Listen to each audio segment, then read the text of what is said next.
one of the handful alongside former President Trump in court today, J.D. Vance, Tommy Tuberville, for example, and the Congresswoman who joins us live. Congresswoman Malliotakis, thanks for being with us here on the Hill. Can you explain to us why you felt the need to go there today?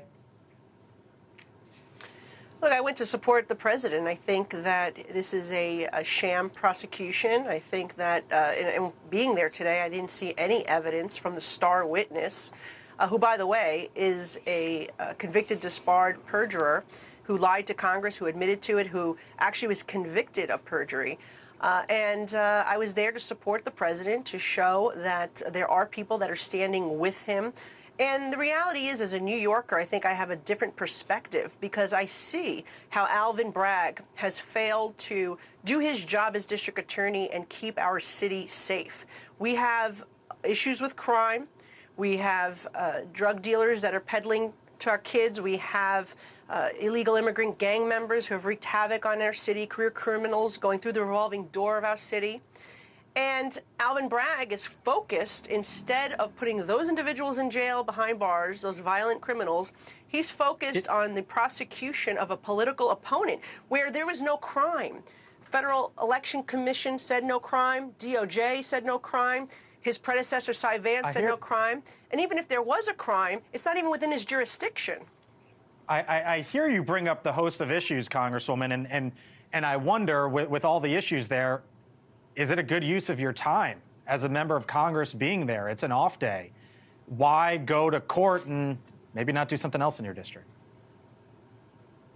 I did. You know what? I did meet with my constituents following being in court earlier today. In fact, I just gave medals to students who received congressional medals. But besides the point, a question should really be asked: why is Alvin Bragg wasting his time? Because his job is to keep the people of New York City safe. My constituents understand what is happening here. I think the vast majority of New Yorkers and Americans understand that what is happening to our president is unfair.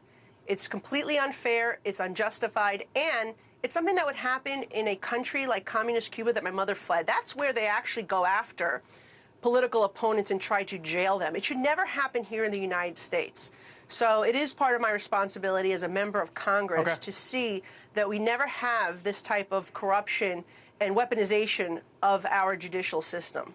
What would you say to those, Congresswoman, and I'm sure you've seen this out there, who say, you know what, this is just an audition for the vice presidency, or maybe an audition for cabinet spots? I'm not auditioning for anything. What I will say is I was there and I offered to be there. I was not asked by the president. I offered to go there because I believe it is the right thing to do. This is an injustice that's taking place in the city that I represent. And I think it's important, and my constituents want me to shed light on the fact that, you know, they feel less safe in this city. They feel less safe because we have prosecutors like Alvin Bragg who, again, rather be politically motivated. Now, that's a true waste of taxpayer time and resources, is a sham prosecution where the star witness is, again, a convicted, disbarred perjurer, and there is no evidence. Congresswoman, we have to leave it there. Congresswoman Nicole Malliotakis from New York represents part of the Bronx, Staten Island as well. Thank you, Congresswoman. We appreciate it. We'll talk to you again.